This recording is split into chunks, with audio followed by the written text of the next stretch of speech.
ഞാൻ ഇന്നെൻ്റെ ചോറും പാത്രം റെഡിയാക്കാണ് കേട്ടോ. ഇതെനിക്ക് അംഗൻവാടിയിൽ ഒരു മോൻ ഗിഫ്റ്റ് എന്താണ് കഴിഞ്ഞ വർഷത്തെ കുട്ടി പോയപ്പോൾ ആദം എന്നാണ് മോൻ്റെ പേര് കേട്ടോ. അങ്ങനെ പറയുമ്പോൾ ഇത് ഓംകാറിൻ്റെ വകയാണ് കേട്ടോ. ഇത് ഓംകാറിൻ്റെ ഗിഫ്റ്റ്, ഇത് ആദത്തിൻ്റെ. ഇത് മൂന്ന് ലെയർ പാത്രമാണിത്.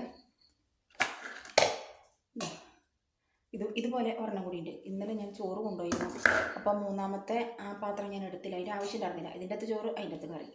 അപ്പോൾ അങ്ങനെ തന്നെ ഇന്നും എടുക്കാം. ഇന്ന് എനിക്ക് റേഷൻ്റെ ചോറാണ്. ഇന്നലെ മട്ടരി കഴിഞ്ഞു, അപ്പോൾ ഞാൻ റേഷൻ എടുത്തു. ചോറ് തൂളിപ്പോണം, അങ്ങനെ പോകാൻ പാടില്ല. ചോറായി. ഇനി വേറൊരു കാര്യമുണ്ട്. ഒരു പിടുത്തം ചോറ് എനിക്ക് കഴിച്ചിട്ട് വേണം പോകാനായിട്ട്. അതിനെടുക്കട്ടെ കേട്ടോ.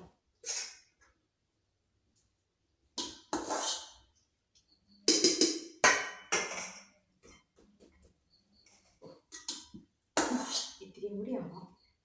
ഇപ്പൊ തന്നെ വിശക്കുന്നുണ്ട്.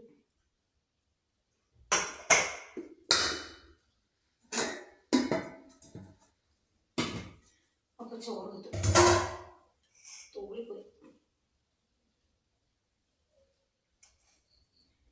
ഇനി ഇതിനിങ്ങനെ ഒരു മൂടി പാത്രമുണ്ട്. ഇതാ ഇതിന് അത് വെച്ചു. അതിന് ശേഷം ഇതാ ഈ പാത്രത്തിൽ കറി എടുക്കാം. കറി എന്താണെന്ന് കാണണം. എൻ്റെ മത്തയില കഴിഞ്ഞിട്ടില്ല കേട്ടോ. ഇന്ന് ഞാൻ കൈ കൊള്ളണം. മത്തയിലയും ചെറുപയറും കൂടിയിട്ട് ഇന്നത്തെ കറി.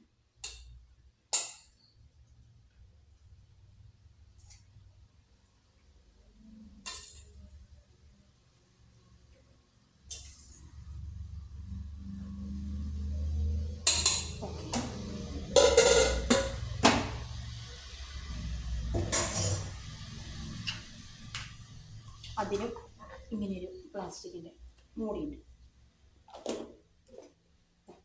സെറ്റായി.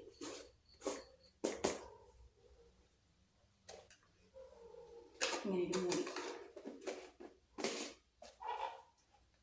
അപ്പോൾ കൊണ്ടുപോകാനുള്ള ചോറ്